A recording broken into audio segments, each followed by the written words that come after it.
Confucius Teachings on Building a Happy Life. 21.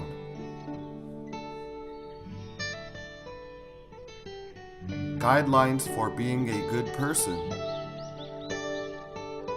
A foundation for Mahayana Buddhism practice.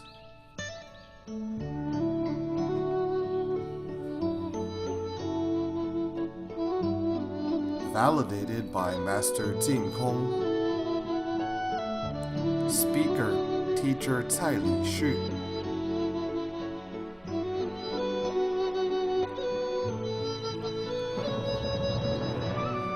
Elaborating 弟子规 in detail.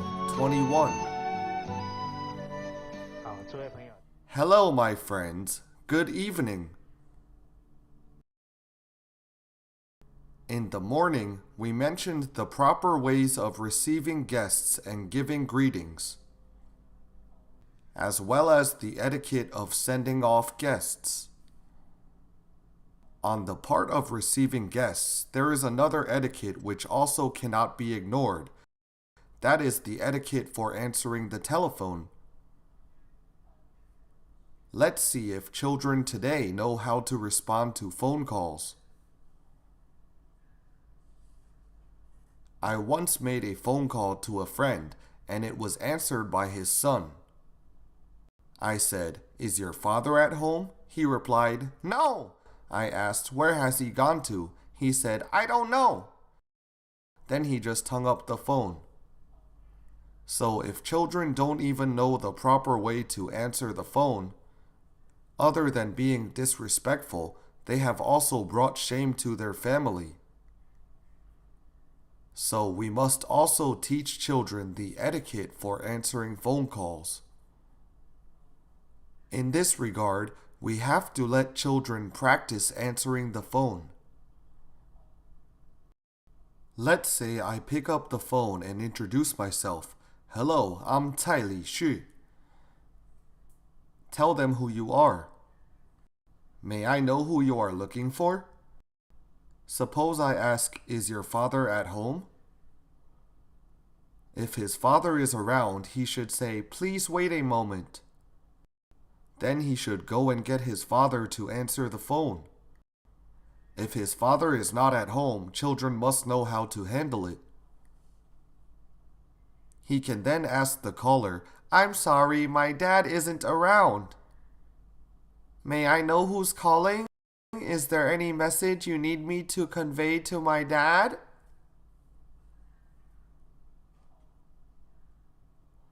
You can ask like this. After all, people must have called for a reason.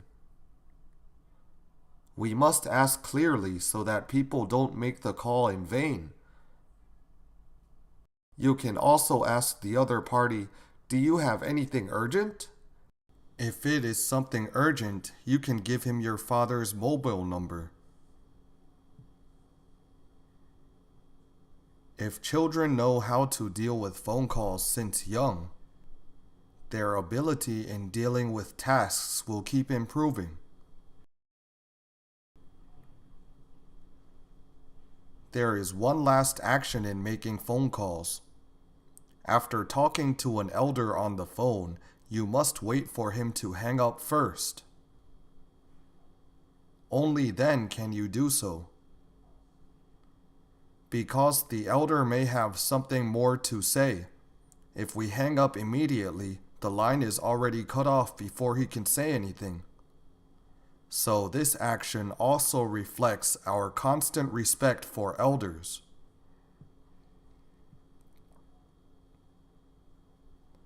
The third chapter is on cautiousness.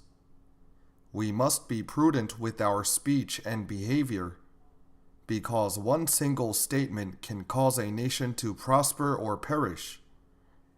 When we are careful in these aspects of life, we can avoid a lot of mistakes and even disasters. A friend had invited 3 good friends to his house for a dinner. Eventually, 2 of his friends came, but the other friend hadn't arrived yet. While waiting at the entrance, the host said, Why has the person who is supposed to be here not arrived yet?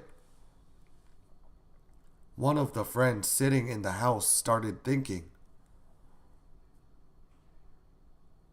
does he mean to say that I'm not supposed to be here? So he was a bit unhappy and left. When the host saw his friend leaving, he said, why has the person who wasn't supposed to leave left? As a result, the last friend in the house thought, am I the one who is supposed to leave? So who ate the dinner that night? He alone. Even though it is a joke, we should also look before we leap and increase our sensitivity when we speak.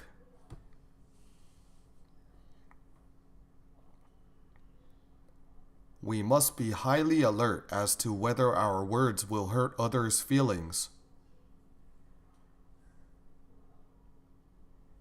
There is a saying, when facing people who are frustrated, we must not brag about our own achievements. This is to always show consideration for others in our speech. So we must be cautious with our speech and behavior, and the root of our speech and behavior is in our mind. A true practitioner will be cautious with his every thought.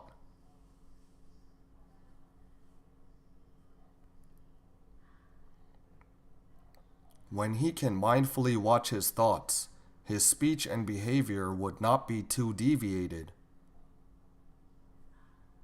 For example, in this chapter on cautiousness, we must always be prudent by not wasting time and spoiling food.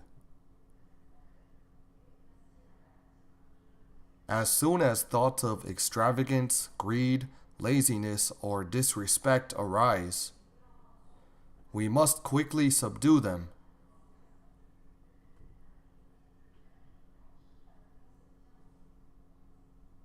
We can summarize the teaching of cautiousness into 3 aspects that can train a person's ability. The first one is self-restraint. The second aspect is being able to lead an independent life. The third one is the ability to accomplish tasks. Do children today lack these 3 abilities? They must be taught in order to know them.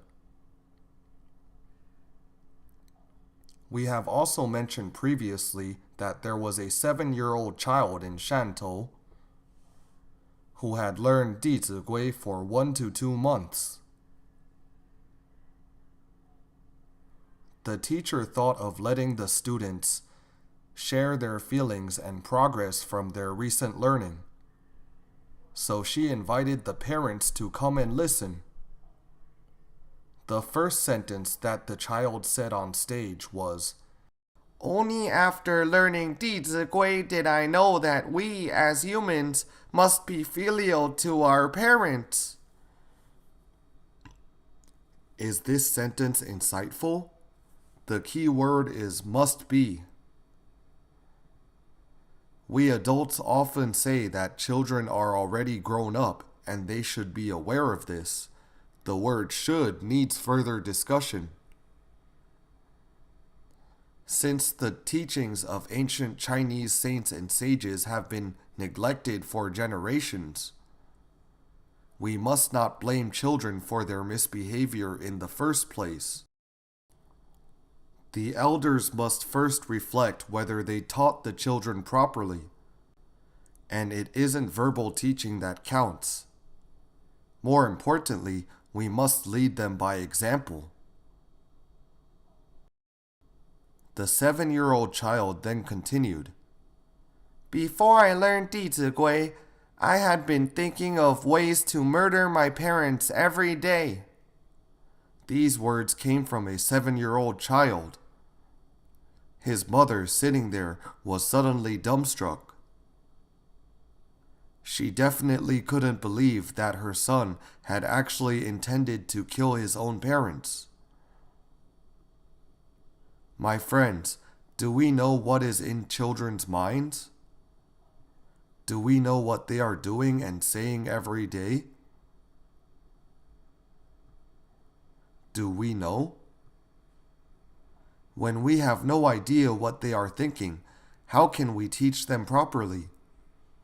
So education really requires much effort and patience.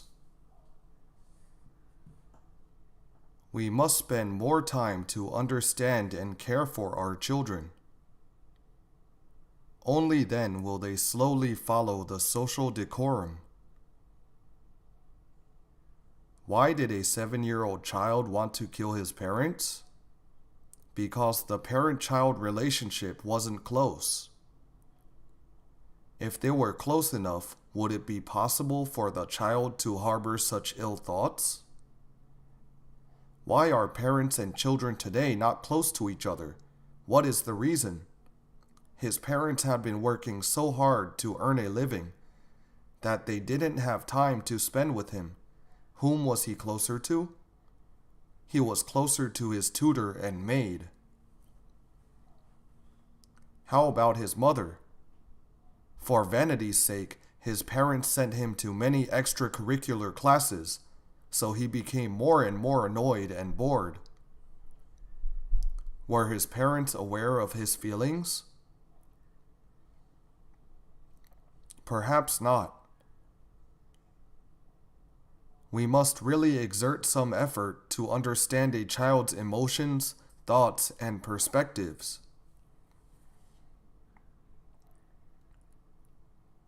We must find the reason behind their problems before we can further teach and guide children with ease. As children today lack self-restraint, the chapter on cautiousness begins with this phrase: I will rise early in the morning and go to sleep late at night. Old age arrives readily. I must cherish the present moment. It teaches us to lead a disciplined life and never make it a habit to oversleep. This is also considered self-control. When it comes to eating and drinking, I will not be picky. I will only eat the right amount and not overeat. They must also know how to control their diet. This is training children to have self-control. The second aspect is the ability to live independently. I will always place my hat and clothes away in proper places. I will not carelessly throw them around, for that will get them dirty, even though only 2 things are mentioned here. Can we just teach children to put away their clothes and hats? What should we teach them? Each and every thing, even time, has its place and should always be orderly. As people always say, whatever is moved must be returned to its original place. We should always put things back when we have finished using them. By acquiring these abilities, he will then avoid making his life messy. I heard that many college students now hire servants to wash clothes and clean the house for them. Whose money are they spending?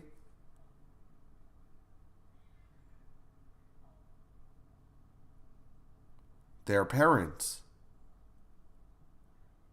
So it's true that today's students really need to strengthen their living ability. When he is unable to take care of himself, will he be able to take on his career and family responsibilities in the future? That will be very difficult. As parents, if we don't let children do more work, but shoulder all the responsibilities by ourselves, may I ask, how long can you persevere with it? So, to whom do many young couples send their children to be taken care of nowadays? The grandparents would normally help them look after the children. When will the grandparents be free? I think they may never be able to take a rest until they close their eyes forever. Is such a life good? It seems that you have helped your son. But in fact, he didn't meet his parental responsibilities. And neither did he acquire these skills nor fulfill his own duties.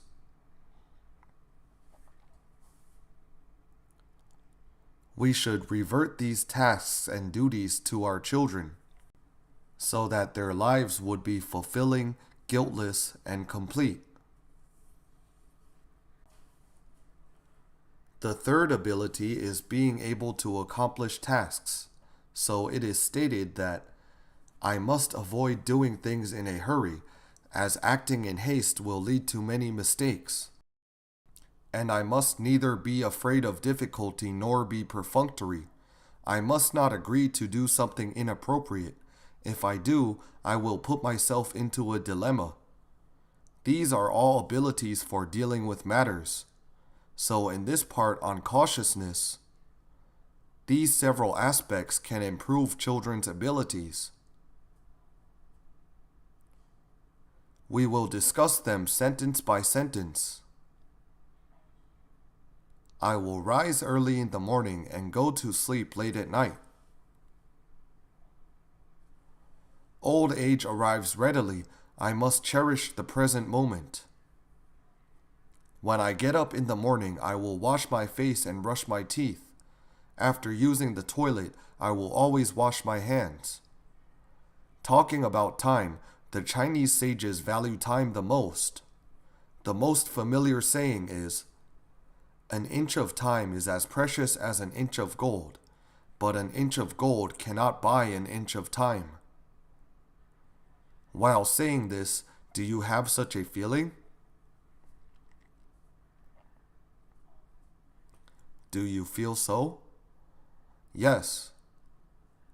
Let's ask the teenagers if they have the same feeling. Very difficult. Why does a person cherish time so much? If we look at the ancient scholars who left a name in history, they all cherish time a lot. For example, the great historian Sima Guang spent 19 years to complete a very important classic. It is titled Comprehensive Mirror in Aid of Governance.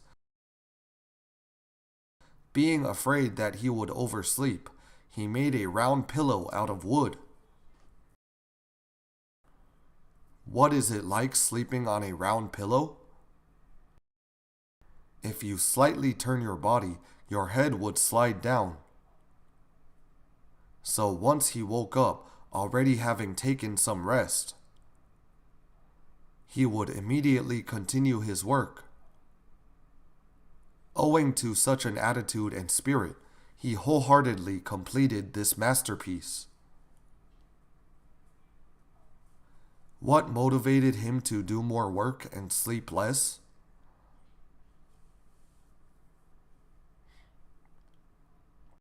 My friends, what motivated him?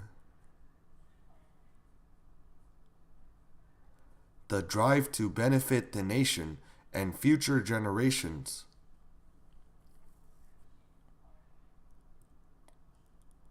Because history is like a mirror. As long as people are willing to familiarize themselves with this classic, we believe that many unnecessary mistakes can be minimized in life. As the saying goes, by observing the past you can deduce the future. Because he had this sense of mission, enthusiastically and diligently he was driven to complete the compilation of this book. Mr. Wang Yangming once mentioned, "A person without an aspiration will accomplish nothing." If a person doesn't set a goal in life, will he be able to accomplish a task well? Impossible. For a person to treasure time, he must first set an aspiration in life.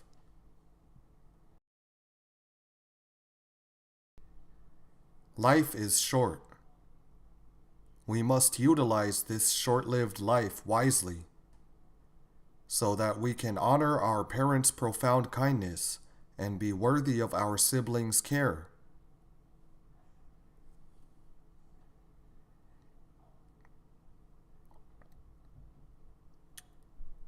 And we must not let down the many elders who have supported us as we matured, nor the country that has kept us secure.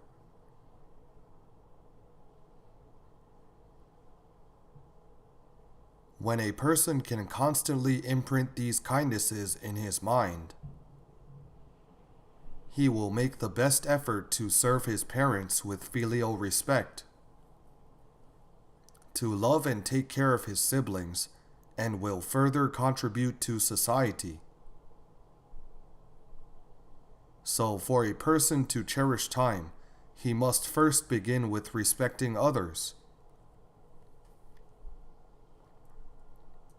When he can respect his parents and the people who care for him, he will be unwilling to spoil himself and make those who love and care about him feel sad.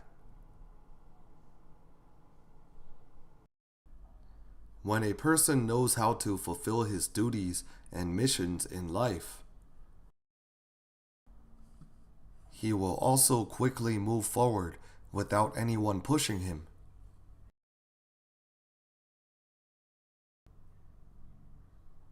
Yet people often ignore time. They are not sensitive enough to the fact that once time is gone, it will never return.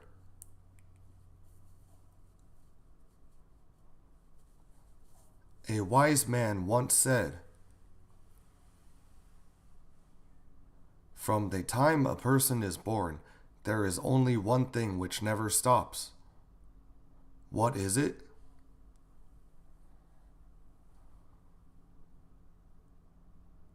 Since birth, the march towards death has never ceased.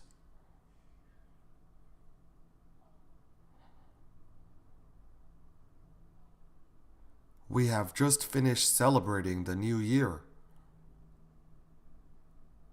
It means that another new year is here again, and that the previous year has already passed. How many more important matters that ought to be done have not been done yet? During the Ming Dynasty, there was a painter called Wen Jia. He once wrote a poem which gives us expectations and reminders. He wrote, "Tomorrow after tomorrow, how many more tomorrows will there be? I live waiting for tomorrow, everything will slip away." If we always think that there is still a tomorrow and next year, time will slip away unknowingly. That would be a pity. After being in Haikou for over 4 months, I suddenly had a deep understanding. There would be one regret in life. When you feel that there are many important things which need to be done and must be done, but you don't have the ability to accomplish them, at that time you would feel much regret and pain. When we have the opportunity to promote sages' teachings to benefit people,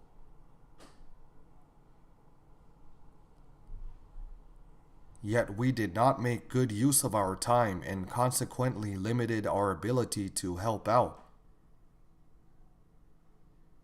how would you feel at that time? Very uncomfortable. It is as if you are seeing someone drowning, but you don't know how to swim. So there is no way for you to save him. Likewise, when we see that our children must be properly taught, but we have neither knowledge nor wisdom to do so, that will be a great regret in life.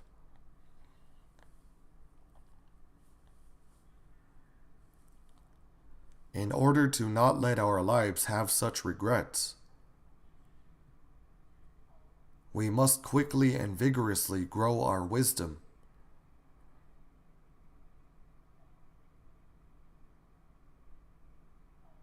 Because as long as we have wisdom, the problems in life can definitely be solved readily. So the foremost thing in life isn't about earning money. It is about uncovering and elevating our wisdom. Without wisdom, you will make many wrong choices in life. Just to mend these mistakes, you may consume more than half of your life. The primary thing in career planning is to learn and grow our wisdom.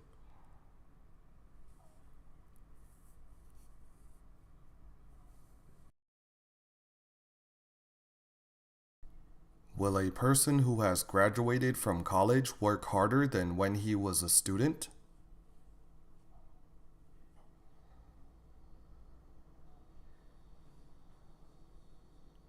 Many people would bid farewell to books right after graduation. After stepping into society is actually the time for us to really learn and forge our skills and abilities. But our attitude is to stop learning. No wonder we feel it increasingly burdensome as we tread the path of life. You may start complaining that so many occurrences are beyond your expectations, and you don't know how to solve them. Every day you would drown your sorrows, but your worries would keep increasing. When the effect has worn off, you will still have to face your problems. There will be give and take in life. We must quickly spend more time to seriously learn from the saints and sages. Therefore, we must first cherish time ourselves. We can then instill this attitude in our children.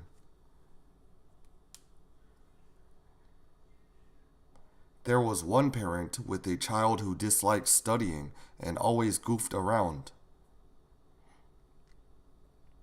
He really hoped that he could guide his son to value time. So he found an 8-inch long wooden stick. What was it for? Many children said that it was used to hit his son. Using an 8-inch long stick to hit people is too scary. His father took the stick and said to his son, "Life is just like this long wooden stick, and 8 inches represents 80 years old. When you're under 20, you're not yet able to help the family and society, as you can only accept everyone's service and contribution. During this period, you are of little contribution, so this part can be cut off." He took an axe to cut off the front 2 inches. This action shocked his son. He continued, "People get old and weak after 60 and don't make much contribution to the family and society. So this part must be removed too." He chopped off another part. The father divided the next section into 3 parts and said, "For the remaining time, you spend 1/3 of it sleeping, so it must be chopped off." This child started to get a bit nervous. The father continued to say, "You have to eat, take a shower, and do many chores every day. This lot of time cannot be saved, so this part must be cut off as well." The child said, "Dad, please stop chopping. I got the message." The father said, "You don't know. A lot of the time people get sick and lie in bed. So this part must also be cut off." His son went to grab his hand and said, "Dad, I will not squander my time again in the future." His father continued, "Son, you don't get it. Do you know how much nonsense you would say every day?" Indeed, we must guide children to have proper concepts. It requires us parents to use various skillful and convenient methods because children today dislike listening to adults preaching. So we must also carefully grasp the appropriate time.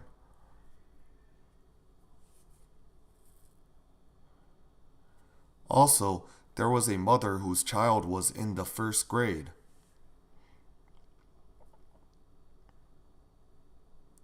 And always dawdled when he got up in the morning. Seeing this, his mother knew that he would surely be late for school, but she didn't stop him from dallying. Is that okay? She should let him bear the result of his procrastination. So his mother didn't stop him and watched to see how long he would continue to dawdle. Children nowadays have beautifully designed toothbrushes and toothpaste, don't they? They would play with them for a while when they brushed their teeth. As expected, this child was late for class. All the students had gone to the flag-raising ceremony. After the mother dropped her son off, she saw that he had already been late for the ceremony. As the students went home to rest at noon, his mother saw him jumping happily with a smile on his face. She thought it must be because the teacher didn't punish him. Otherwise, why didn't he show the slightest shame on his face? If you were the mother, what would you do? What would you do? So we must always remember these few words when educating children. Make a cautious start. If a child's mistakes are not rectified at the beginning, you will get tired of playing tug-of-war with him when he has formed them into habits.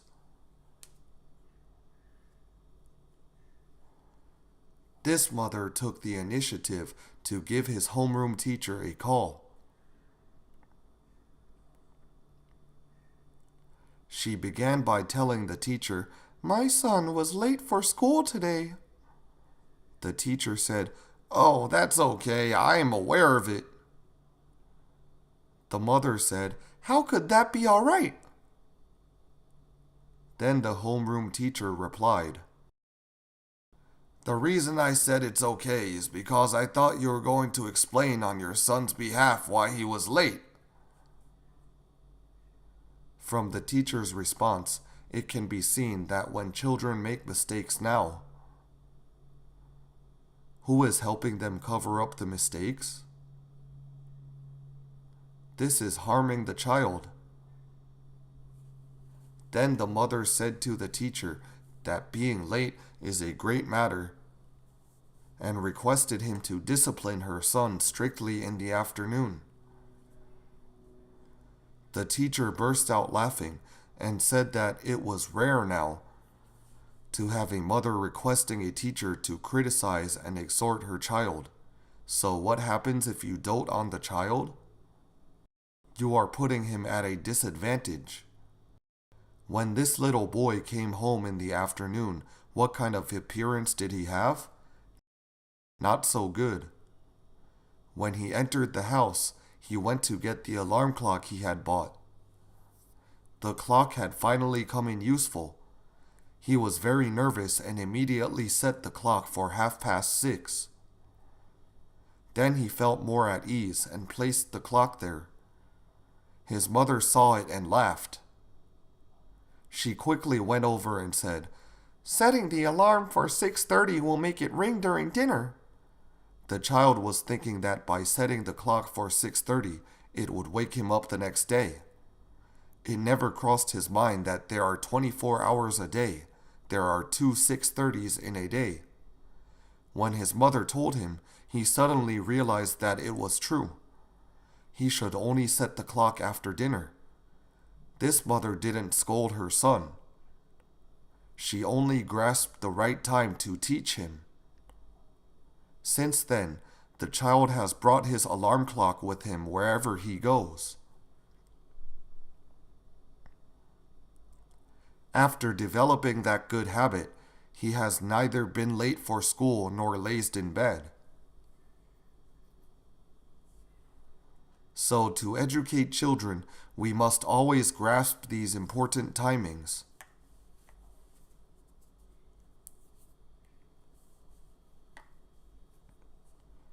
How does a person cherish time?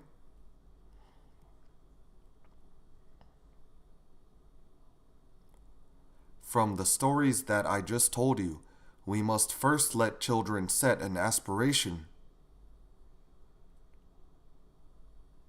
Then we have to make a plan on how to teach them well.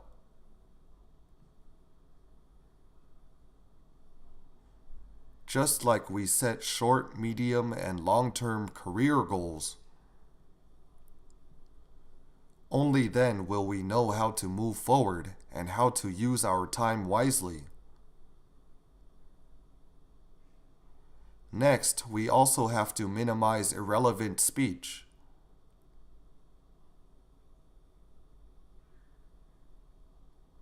How long do people spend chatting once they open their chatterbox? 1 hour, 2 hours? Time would quickly be squandered away. So it is better to speak less than talk too much, because we can use this time for serious learning. Besides, if we speak too much and our words spread, there will be a lot of troublesome rumors. Then you will be gravely vexed. In addition, we must reduce our afflictions. There is experimental research showing that 50% of our afflictions are worries about the future, and 40% are about the past.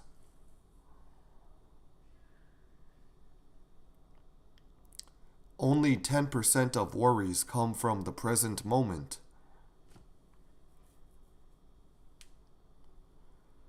They did an experiment by asking everyone to write down all their current troubles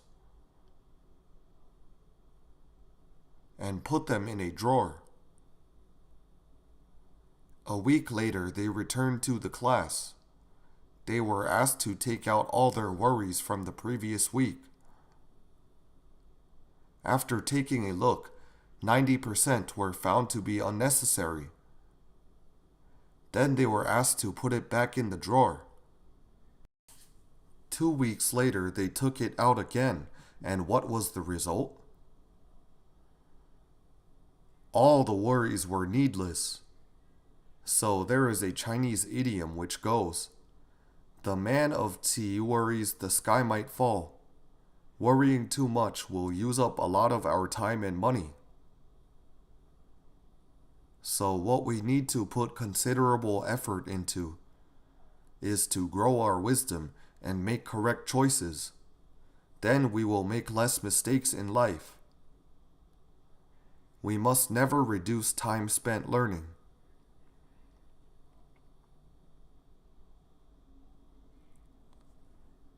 Mentioned here are some of the concepts of cherishing time.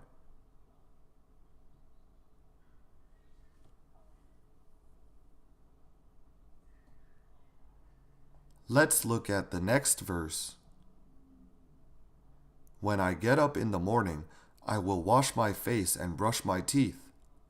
After using the toilet, I will always wash my hands. Here it mentions our habit of tidiness and cleanliness. There is a proverb which reads, "Personal hygiene is the key to good health." Only by practicing good hygiene can your body be free from harmful viruses and bacteria. When a person really takes good care of his body, he is actually practicing filial piety too. As the classic of filial piety states, "Our body, from every hair and bit of skin, is received from our parents. We must not carelessly injure or harm it. This is the beginning of filial piety." Di Zigui also states, "When my body is injured, my parents will be worried." The verses in this chapter may seem to be talking about our own affairs, but in fact, we are closely related to others. When our health is compromised, we will surely make our loved ones worry about us. In the Analects, Confucius said, "Parents are anxious lest their children should get sick.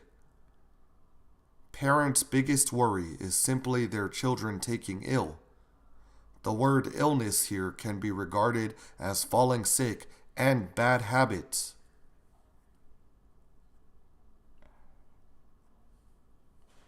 Only by observing hygiene can we prevent our body from getting hurt. Leading a disciplined and routine life is also an important factor for good health. Furthermore, when we are careful in carrying out tasks, we will not easily make a lot of mistakes. This will give our parents peace of mind too. So this illness can be broadly interpreted. Other than keeping good physical health, we must also avoid bad habits and mistakes when interacting with people, as that would make our parents worry for us. Taking good care of one's body and favoring cleanliness are also manifestations of respect for others. There is a saying which goes, "One must first respect oneself before he can earn others' respect." When we attach importance to tidiness and cleanliness, by wearing our clothes neatly, others will respect us more. When we have disheveled hair and a dirty body, how will others perceive us? Before they start interacting with us, they would probably already disdain us. They would look at us with utter contempt. So when others look down upon us, we cannot blame them in the first place. What should we do first? We should introspect ourselves and see if we are lacking in these etiquettes.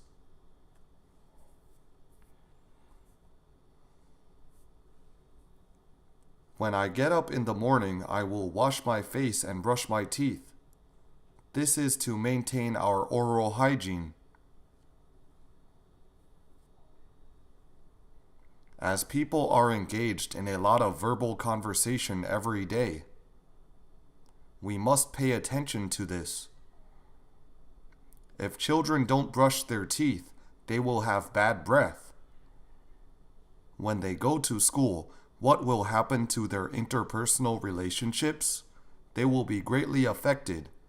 When children have bad relationships since childhood, it would negatively affect their self-confidence.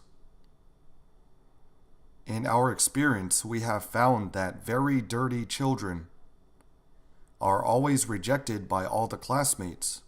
The formation of this habit is indeed affected by the family.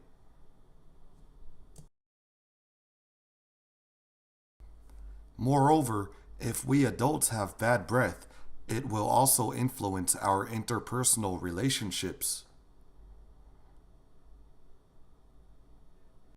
A person has foul breath because there are many toxins in the body which overflow to the mouth. Why do people have so many toxins? It is related to food intake. As the saying goes, illness enters through the mouth. It is also closely related to one factor, late night supper. My friends, do you often have late night supper? Not frequently. Good. People who eat late night supper have a very high percentage of bad breath. Why is that so? Think about it. When people take the meal between 10 and 11 at night, or even at midnight,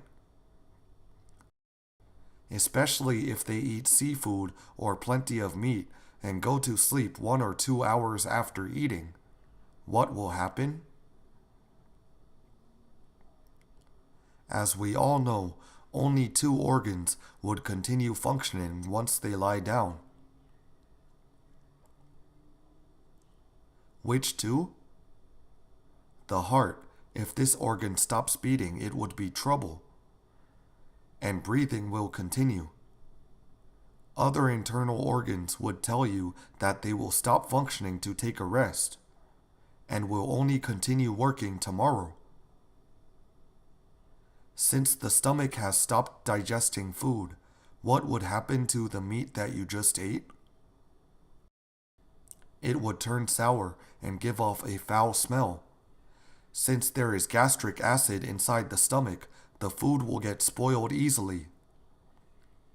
Moreover, the body temperature is 37 degrees Celsius, so these foods will rot very quickly. After decomposition, these toxins will circulate throughout your body. So eating late night supper is really bad for your health. We should also pay attention to this. The next phrase is, after using the toilet, I will always wash my hands. We must first wash our hands after going to the washroom. We should always be mindful of our hands' hygiene. People normally use their hands while eating, so if there is bacteria on their hands, their body may easily be harmed. Other than after using the toilet, when do we need to wash our hands? Always wash our hands before meals. My friends, we have to be more observant, because the more we explain to our children, the more alert they will be. Please don't ignore these little reminders here and there. Actually, children have excellent memory. They will remember what you have said. I often reminded children on some matters, and though I myself had already forgotten, the children would remind me. We often see many adults counting money. What do they do while flipping the bills? They would lick their fingers. This is setting a bad example, and we must pay more attention to it. So we must be mindful of maintaining cleanliness in such habits of life. Only then can we enjoy good health and be a good role model for children as well. Let's look at the next phrase and recite it together once.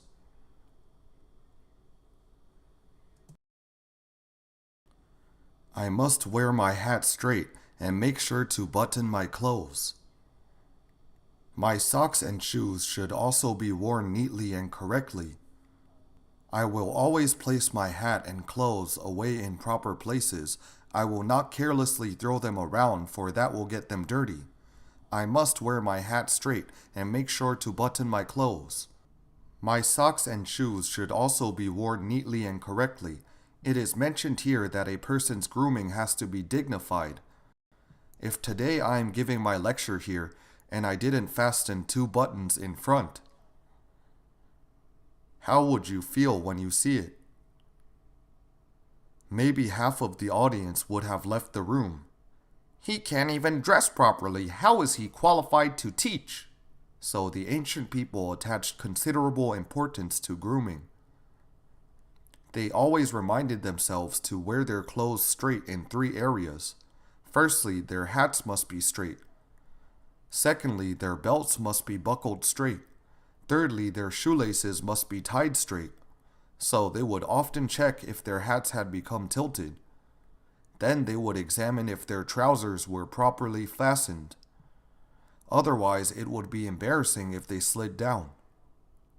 Next, they would ensure that their shoes were properly tied, lest they make noise when walking and cause people to disdain them.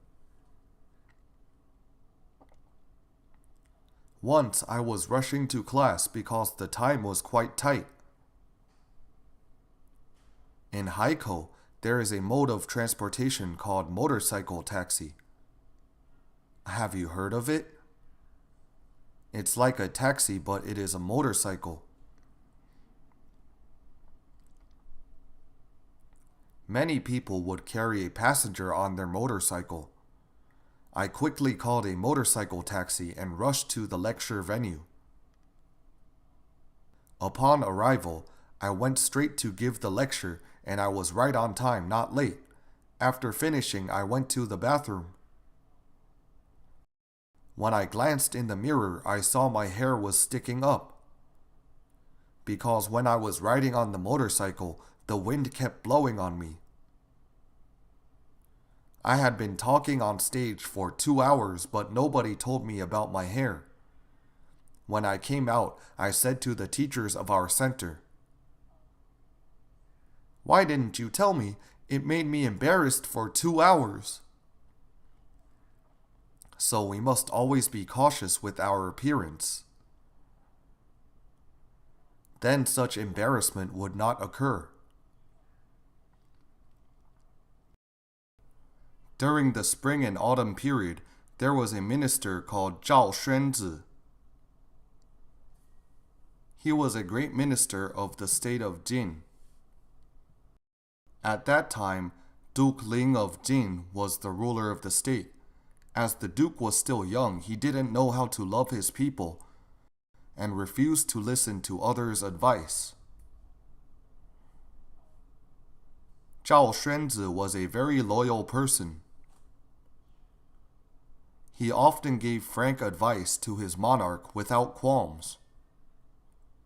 But Duke Ling gave rise to an evil thought and sent an assassin, Zhu Ni, a very strong person, to assassinate Zhao.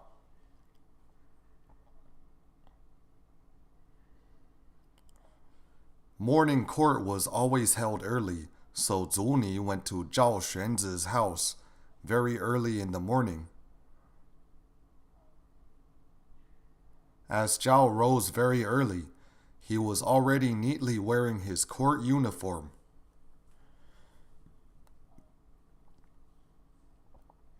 And sat in repose with his eyes closed to conserve his energy.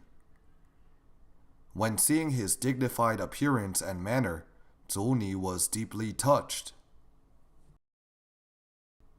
He said, "Zhao Xuanzi is so respectful even in solitude.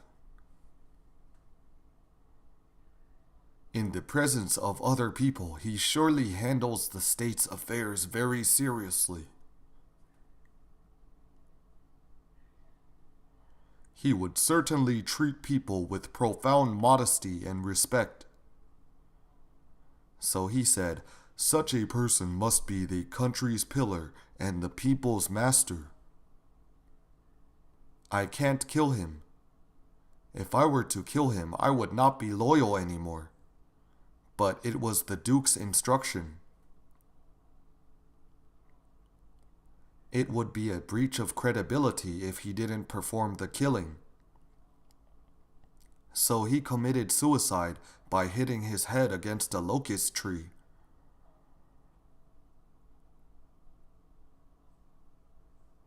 From this story, we can derive that when a person is properly groomed, he would win the respect of others. And owing to this respectful attitude, Zhao Xuanzi had saved his own life. So we also can't be reckless in such details of life. We will stop here for today. Thank you. For MP3 and full transcripts, please visit mahayanapureland.org. No copyright. Welcome to Circulate. Infinite merits to propagate.